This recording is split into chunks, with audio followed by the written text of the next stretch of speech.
सुप्रभात बच्चों। आज हम फिर से पाठों की पुनरावृत्ति करते हैं। फर्स्ट टर्म के लिए हमारा 3 चैप्टर था, सुगमम संस्कृतम, वृद्ध कपुत और विद्या ददाति विनयम। यह तीनों पाठ हमारा पूर्ण हो चुका है, इसलिए फिर से पाठ की पुनरावृत्ति में हम प्रथम पाठ को आरंभ करते हैं। प्लीज आप इस पे ध्यान दोगे और फिर से पाठ की पुनरावृत्ति पर ध्यान लगाओगे। सुगमम संस्कृतम। संस्कृत बहुत ही आसान होता है। यहाँ एक संवाद के रूप में बताया गया है, जिसमें प्रीति और सुनीता के बीच में आपस में बातचीत हो रही है। पहली पंक्ति है प्रीति। प्रीति कहती है, अई सुनीते किमिति खिनासी। अरे सुनीता, क्या बात है, उदास हो। दूसरा, सुनीता कहती है, किम करोमि संस्कृत परीक्षायां मम अंक न अति शोभना। क्या करूं, संस्कृत परीक्षा में मेरे अंक अच्छे नहीं आए। प्रीति कहती है, अलंग विषादेन परिश्रमेन कालेन च सर्वं सिद्धयति।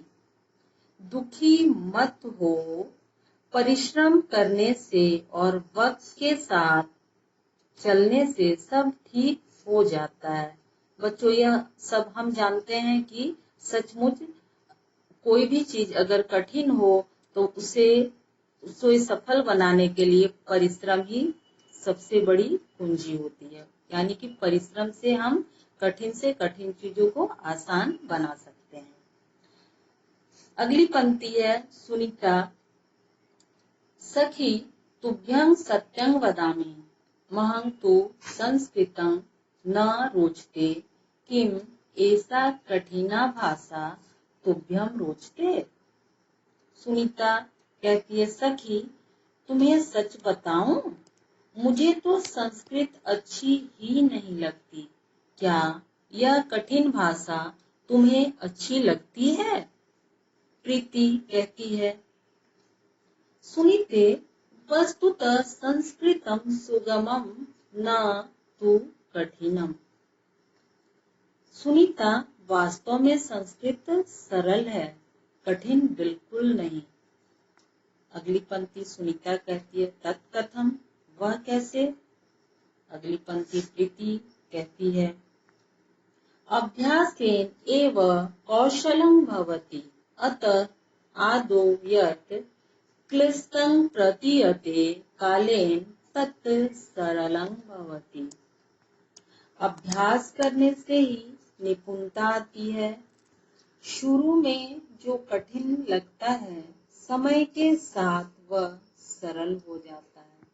यह सत्य है बच्चों कि जो चीजें हमें कठिन लगती है, मुश्किल लगती है, उसे अगर हम बार बार अभ्यास करें तो अभ्यास करने से वह काम सरल हो जाता है और हम उसे आसानी से कर लेते हैं, मगर उसे दोहराने की जरूरत होती है। अगली पंक्ति है सुनीता। परं धातु रूपाणि शब्द रूपाणि सर्वमेतत् कथं कंठस्थं भवेत्। पर धातु रूप, शब्द रूप, यह कैसे याद होगा? सचमुच यह तुम सबको भी लगता है कि यह तो बड़ा कठिन है, यह कैसे याद होगा? अगली पंक्ति है प्रीति। सुनीते शब्द रूपाणां धातु रूपाणां च प्रयोग सम्यक् बोद्धव्यः किं त्वं गृहं गत्वा पाठस्य वाचनं नियमेन करोसि। सुनीता, शब्द रूपों तथा धातु रूपों का प्रयोग समझ लेना चाहिए। क्या तुम घर जाकर पाठ का वाचन नियम से करती हो? अगली पंक्ति सुनीता कहती है, कथं करोमि अध्यापिका यत् कक्षायां शिक्षयति अहं तत् एव न बोधामि। कैसे करूं? अध्यापिका जी कक्षा में पढ़ाती हैं, मैं वही नहीं समझ पाती हूँ। यह बहुत सारे बच्चों के साथ होता है, क्योंकि संस्कृत हमारी आम बोलचाल की भाषा नहीं है। प्राचीन काल में संस्कृत में ही बातचीत या पढ़ने का जरिया होता था। अब हम आसान बनाने के लिए संस्कृत से, उर्दू से, फारसी से, सभी से लेकर एक आसान भाषा की रचना की है, जिसे हम हिंदी कहते हैं। हिंदी हमें आसानी से समझ में आती है, लेकिन संस्कृत अभी भी क्लास में, कक्षा में कुछ बच्चों के समझ से बाहर होती है। लेकिन अगर उसकी संस्कृत की बारीकियों पर हम ध्यान दें तो यह हमारे लिए सबसे आसान भाषा होगी। प्रीति अलम चिंतया सावधानं श्रवणेन पुनः पुनः च वाचनेन सर्वं बोधं गमिष्यति। चिंता मत करो, ध्यान पूर्वक सुनने और बार बार पाठ का वाचन करने से सब समझ में आ जाएगा। बच्चों, कोई भी चीज अगर मुझे या हम सबको समझ में नहीं आए, उसे ध्यान से बार बार सुनना और पढ़ना चाहिए, तो वह चीजें हमारे लिए आसान हो जाती हैं और हमें समझ में भी जल्दी आ जाता है। अगली पंक्ति है सुनीता, कदाचित सत्यम कथयसि त्वं कक्षायां समाहितचित्तं स्थित्वा पाठस्य च पुनरावृत्तिं कृत्वा मया भाषाया प्रयोगः ज्ञातव्यः।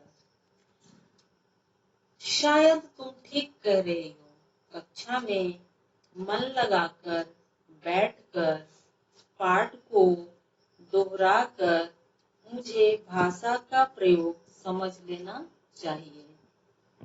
पुनरावृत्ति या रिवीजन को कहा गया है। अगर तुम किसी चैप्टर को या पाठ को पढ़ते हो और बार बार रिवीजन करते हो तो वो हमारे दिमाग पर एक चलचित्र की तरह बैठ जाता है और हमारा याददाश्त भी बहुत ही मजबूत, तटस्थ हो जाता है। इसलिए पाठ का दोहराना बहुत ही आवश्यक है। पढ़ने के पश्चात पाठ को हमेशा दोहराना चाहिए और यह संस्कृत में बहुत ही जरूरी है। प्रीति चिंता मास्तु अहमपि ते सहायतां करिष्यामि। चिंता मत करो, मैं भी तुम्हारी मदद करूंगी। अगली पंक्ति सुनीता, एव ममापि संस्कृत परीक्षायां शोभना अंका भविष्यन्ति। इस प्रकार संस्कृत की परीक्षा में मेरे भी अच्छे नंबर या अंक आ जाएंगे। अगली पंक्ति प्रीति, अथ किम सखी जानीहि एतत् यत् संस्कृतम् एका भाषा श्रवणेन भाषणेन वाचनेन च लिखनं शुद्धं भवति।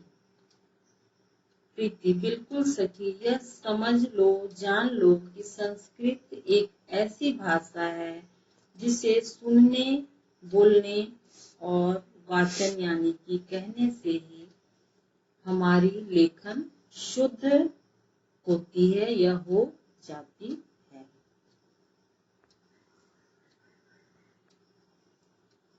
सुनीता, अगली पंक्ति सुनीता, सम्प्रति जानामि संस्कृत तं कथं पठितव्यम् अद्य प्रभृति कक्षायां सावधानं स्थास्यामि। सुनीता कहती है, अब मैंने समझा या जाना कि संस्कृत कैसे पढ़नी चाहिए। आज से मैं कक्षा में सावधान होकर रहूंगी। स्टूडेंट, यह तो बहुत सारे गुण इस पाठ के द्वारा बताए गए हैं जो हमारे लिए या तुम सब के लिए लाभप्रद भी है। कि संस्कृत हमें कैसे पढ़नी चाहिए और यह कठिन कैसे लगती है, होने के बाद इसे आसान कैसे बनाया जा सकता है। बहुत सारे गुण इसमें बताए गए हैं। आप इस पर ध्यान दोगे, इस पाठ को बार बार दोहराओगे और संस्कृत में शब्दों का ज्ञान यानी कि शब्द का अर्थ जानना बहुत ही जरूरी है, तभी पाठ हमें रोचक लगेगा। इसलिए शब्दार्थ को भी जरूर स्मरण करोगे पढ़ने के पहले, पाठ को पढ़ने के पहले। धन्यवाद।